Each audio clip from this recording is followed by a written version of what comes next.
Assalamualaikum semua, selamat datang ke tutorial CFOP beginner kita yang terakhir, iaitu PLL, Permutation Last Layer.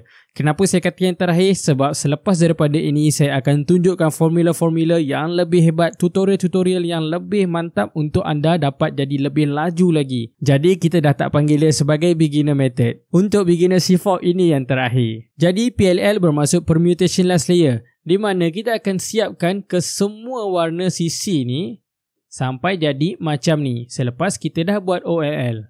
Ada dua langkah dan juga dua formula untuk buat PLL ni. Langkah yang pertama adalah untuk susun ke semua corner di tempat yang betul. Macam ni, corner ni berada di tempat yang betul, warna sama macam ni.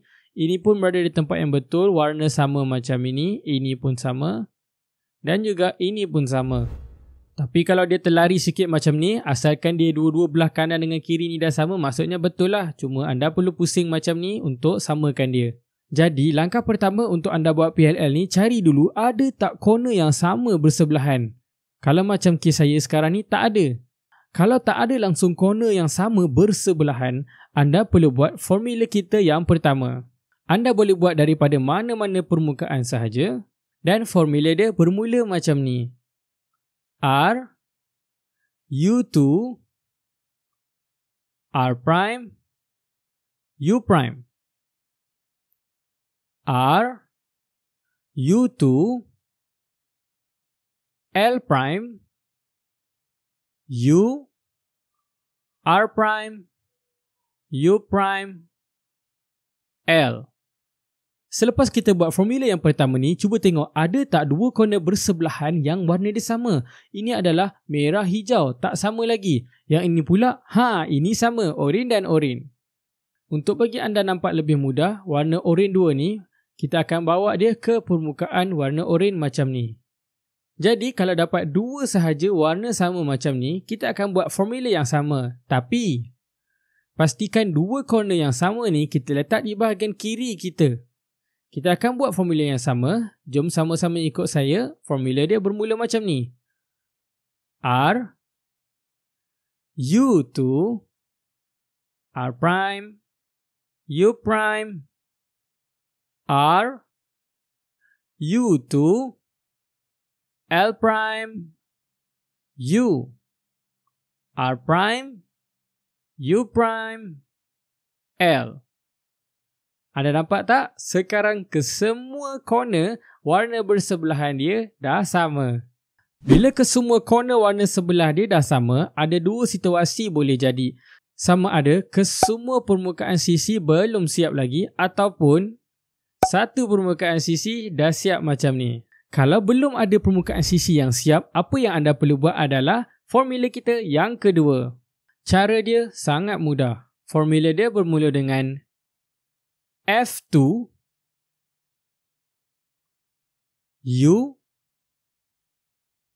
R prime, L.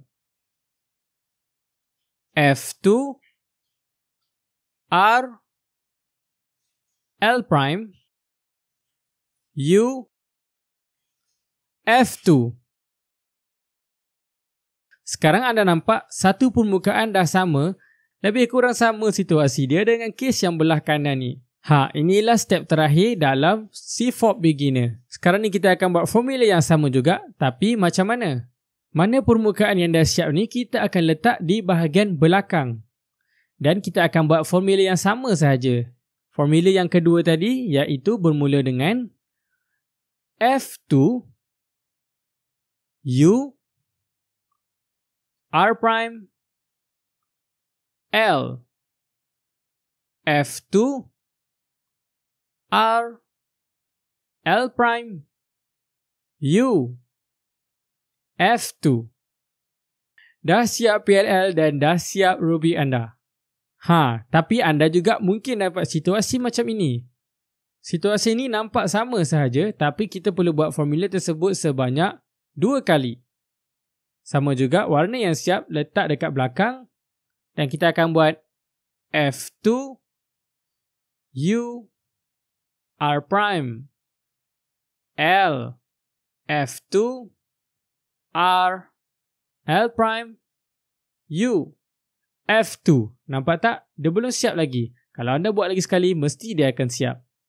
Kita buat lagi sekali. F2, U, R prime, L, F2, R, L prime, U dan F2.